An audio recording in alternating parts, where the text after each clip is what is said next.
Friday to you guys. My name is Alejandro Zambrano, Chief Market Analyst with TradeCaptain.com, and today is definitely an exciting day. A day I've been waiting for quite some time, and that is the strength of the dollar and the breakout of the euro dollar out of its 115, 118 range. So we're going to talk about that. We're going to talk, of course, a bit about cryptos. Also going to talk about other markets as well. But before we start, as always, I need to stress that trading financial markets could potentially cause you to lose all of your invested money.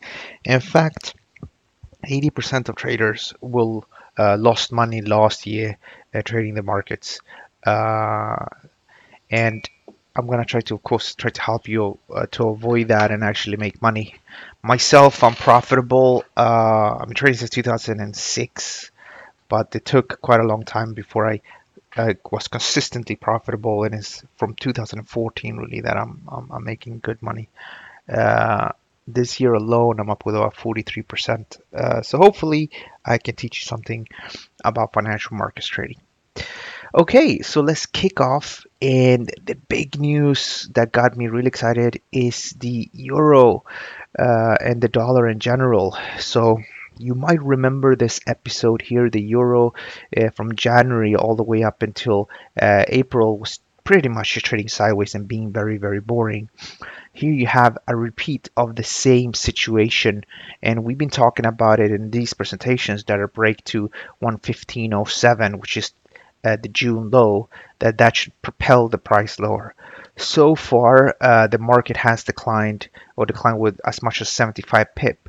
So I see it as likely that the market now will head to the downside to 113.12, which is the June 2017 low, followed by the June 9th, 2017 low at 111.14. There are a lot of reasons. Remember this big day here, that was when the ECB were bearish. Then we had another ECB meeting where the ECB again sort of no indication of raising interest rates anytime soon. And as well, if my memory is correct, we also saw a rate increase from the US in this segment. So the euro dollar is, I think, is just catching up with a lot of the good data we had from the US lately. And at the same time, any other bad data we've seen. So we're having that push. Now, the motivation for that push is coming from elsewhere. It's coming from emerging markets. Look at that. This is the Turkish Lira. It's right now up with 8.13%. But earlier today, the Turkish Lira was down with, how much was it down? With about 12% at one point. Remember, I said to, well, I'm not sure if I told you guys, but yes, I think I did an article about it and here in the technical analysis section. Yes, I did 2 articles. The break was to get involved here and for this to head to 510. Look, we went all the way up to 625. As well, you have other markets here like the South African Rand, which just completed a head and shoulders. You see head, left, right shoulder. That was the push. We just touched that target perfectly.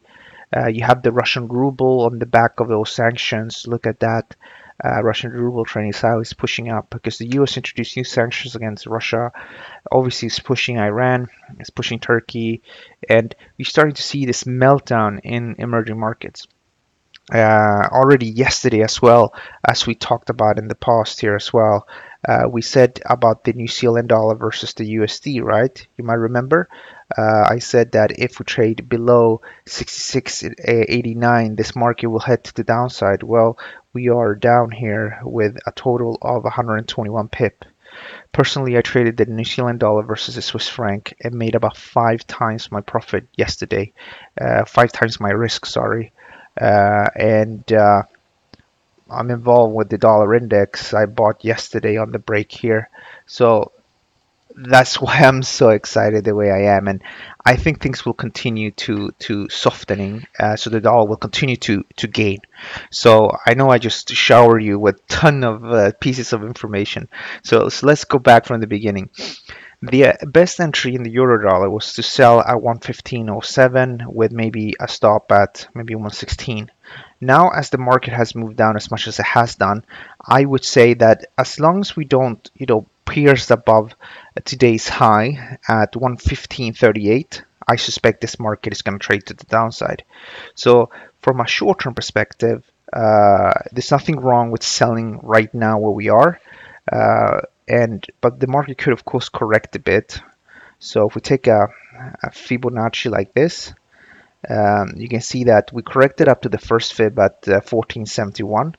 We could maybe go up to maybe 1480 or something, 50%, and maybe we'll go all the way up, right?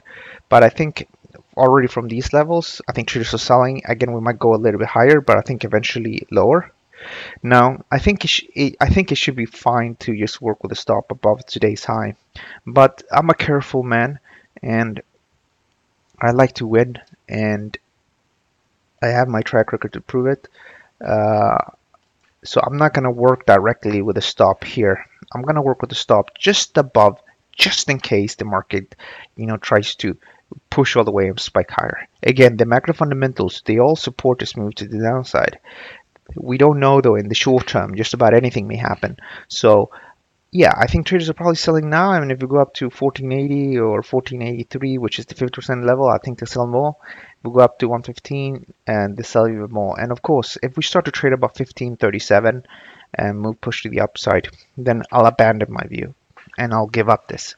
And as always, when managing risk, like in my case, I'm taking on about a 2% risk on this position, and I'm gonna sell a little bit more higher, because I already have a profit in the dollar index that I'm using to counter here. So I'm adding more risk on, I know that, but I also have a bit of profit in the dollar index. So my effective risk is not as high as one would look at. But the key point is this, say 2% risk. And yesterday, when I closed my positions in New Zealand dollar versus the USD and in the New Zealand dollar Swiss franc, I made about 13%. So I can take 13 and divide that. Say if we just trade with 2 times risk, then I can do this 6.5 times. And as long as I have one of those nice moves we had yesterday in New Zealand dollar, then I will be back at break even. So that's really important. So even though I'm super excited today, and bear in mind I only just had one coffee, nothing more, it's really important to stick with these money management rules. So all right, that moved to the downside. Now, today we're deviating a bit. So this is your Aussie dollar. Aussie dollar as well, trading sideways, okay? And here as well, this just breached that level. And I know it's early, maybe it'll just push to the upside, but we just need to add things, together. Now the euro is down, probably will not recuperate. New Zealand dollar is already crashed out, so we'll probably not recuperate either. So yeah, of course we can move to the upside and maybe close somewhere above here, and that would sort of nullify the whole breakout here. But this is another interesting opportunity where I think traders will be selling here. I think stops goes just above today's high, so they're looking at a risk of about 81%. And then maybe if we go down here, we'll make about 139 pip return. And if it breaks below the 71.60 level, I think we could continue to trade to 69.44. So I'm definitely bearish here as well. And as you know, the New Zealand dollar, we already talked about this one. We talked about it before the break, and I think we also talked about it yesterday in this presentation. Fib wise, you just take a fib from the low to the high. And I guess if we correct up 66.40, then I think traders can look to get involved around those levels. Now let's take a look at Bitcoin. So this is Bitcoin, and I'm not super excited about selling this. I showed you Ripple and other markets that have been producing much better results. The reason for this is that on a relative basis, Bitcoin is probably one of the stronger markets. Now yesterday we said let's take a fib from the trend defining level up here down to the low, and I said if we move up 50%, traders are going to sell. Well, you can see here we did move up to 66.26, which is the 50% correction level, and traders sold here, and I think this market could potentially move to the downside again. What's also really interesting here is that, with a lot of the other markets on a move to the downside, maybe this will trade lower, and I'm happy to be short-term bearish, but it's not where I would put my money in trading. However, though, take out 55,770. then I suspect that Bitcoin is gonna move to the downside and could potentially, trade much lower. We're talking about maybe 5,000, followed by maybe levels like 2,350. I made some very, very quick back on the envelope analysis in from 2013 to 2014. The markets declined. I think it was about 90% market cap declined, which would imply, roughly speaking, that if the same thing would happen again, then Bitcoin could technically be trading at 2,500 at one point, if it would sort of decline, if market cap would decline as it did last time. Now here's gold. I just produced an article on gold, and what's interesting is this: the situation, because of the dollar strength, is on the back of emerging markets selling off. Stock markets as well as slightly lower. Look at the DAX; it's down with 1.26%. And usually in those sort of situation, when we have risk off, you will have the dollar gaining. So I'm not sure if this is the best play or to work with today's theme. But if we trade below the August low, we can have a further move to the downside, and we could potentially reach 1195 followed by 1181. As you might remember, I've been saying that traders are probably going to sell here, and so far that's looking good. I just reduced my stop loss a little bit to the August high at the 1220. So below this level, no point of buying. Take out the high, we'll probably go up, down, and potentially higher. However, for now, if it goes up, I think traders are going to sell. If we take below support, I think traders are going to sell. This is crude oil. Took out its low here a few days ago, and it's moving to the downside. But the market never really went up to give us that okay risk-reward ratio. As well, you look to your left, there's a lot of support here, so I would not get involved, but I do think that with the dollar being stronger, a little bit of risk off, then why shouldn't crude oil trade slightly lower to maybe 65.50 or 65? Again, not really interested to trade this, but it's breaking to the downside, and I think short-term scalpers are probably selling here with stops on the other side. But again, not an amazing risk-reward ratio, not an amazing trend to work with either, and because of that, I'm ignoring this market. Now, here we just need to add things one together. Like, again, Turkish Lira, 12% decline, right? South African Rand moving to the upside. I know I've been bullish on the Dow and all of these markets, but sometimes we need to be clever and sort of say, okay, something's going on here. And there's one way we can do it. We keep the position on and then just add like euro dollar short, maybe Aussie dollar short, and then that sort of gives you a bit of a hedge. And if you manage your stop loss orders correctly, you lose your 2% in the Dow or 1% on whatever how much you trade, and then you make maybe 4% on the euro dollar. So you're still ahead. And that's one way of doing it, and a lot of the pros do it just like that. Alternatively, you just go with the flow. You sell the euro, buy the dollar index, and then you just cut that position in the stock markets. Obviously, it would have been better if you'd done this in the early morning here at 7 o'clock. And if you're new to the market, so this is just comes with experience. Looking at all these different markets, seeing what's going on, and use that information. So I would have closed out any position here in the early morning. Now, technically in the DAX, the market is potentially going to take out a slow and could potentially go lower. This is the head, this is the left, this is the right shoulder. And if we trade below this low here, we will probably trigger that head and shoulders pattern, and you'll have some weakness in the DAX, and maybe we'll go even lower.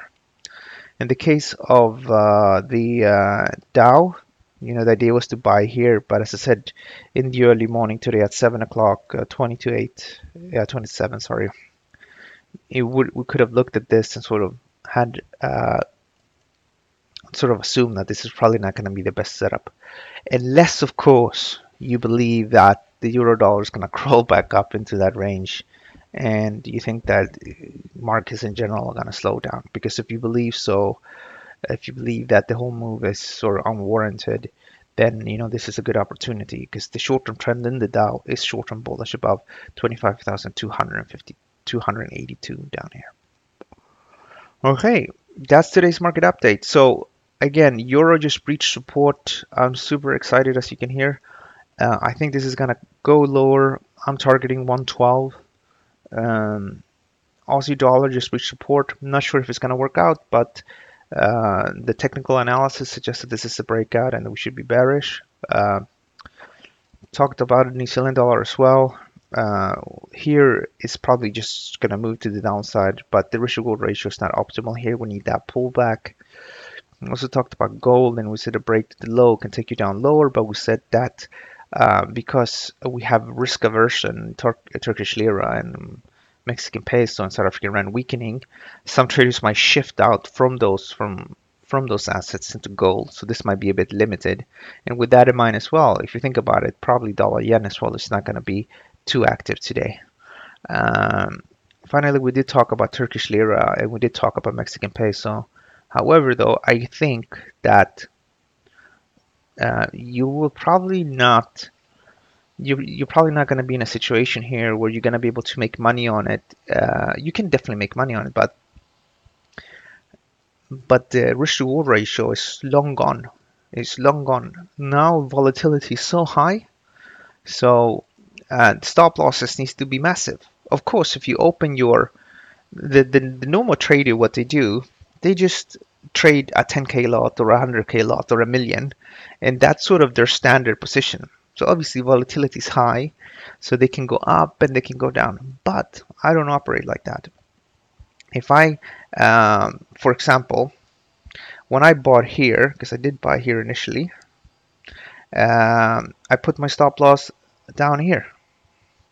So then I made sure if the market would go to the downside, I would lose about 2%.